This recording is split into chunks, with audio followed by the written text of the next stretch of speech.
Si Rizarni Joyce Danyo, taga-barangay Macapso, ug nagtungha sa Don Carlos Ledesma National High School, mao ang migawas nga mananaog sa ganda ng Agri 2009 ni atong Nobyembre 2, 2009 dito sa Agri Fair Area, San Julio Realty Grounds. Gawa sa titulong Miss Agri, iya usab nga nasakmit ang upat ka mga minor awards nga mao ang Best in Production Number, Best in Farmwear, Best in Talent ug Best in Gown. Ang mga gowns nga gigamit sa mga beauty contestants ginama sa mga lumad nga materyales kon indigenous materials nga makita sa ilang barangay, sama sa amakan, ginit, dahon, mga kinason ug uban pa. Ang first runner-up nga gitawag og Miss Aquaculture mao si Amy Beverly Chan, nagtumha sa Julio Ledesma National High School. Iya usab nga nasakmit ang mga minor awards nga Miss Congeniality kon mahigalaon o Miss Photogenic. Ang second runner-up nga gitawag og Miss Fauna mao si Mira Luna Sikuya, nagtungha sa Bagunbon National High School. Ang third runner-up nga gitawag usab og Miss Flora mao si JV Dayan Abelion, nagtungha sa Sipaway National High School.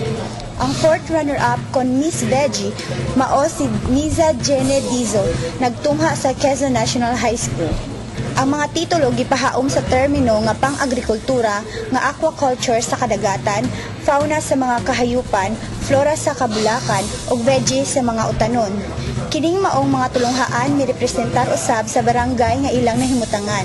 Ang GLNHS alang sa Barangay Palampas, CLNHS alang sa Barangay Bulwangan, QNHS sa Barangay Quezon, BNHS sa Barangay Bagunbon, ug ang SNHS alang sa Barangay San Juan ug Ermita.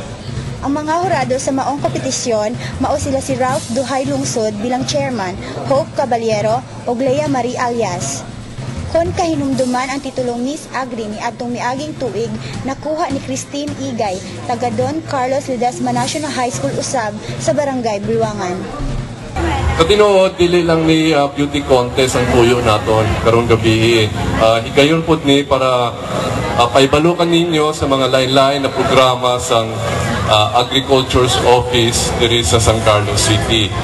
Kanina din pakita naton diri sa video mga lain-lain na programa sa livestock, vegetables, dairy, o maski ang aton mangrove protection program dito sa barangay or sa isla San Sipaway.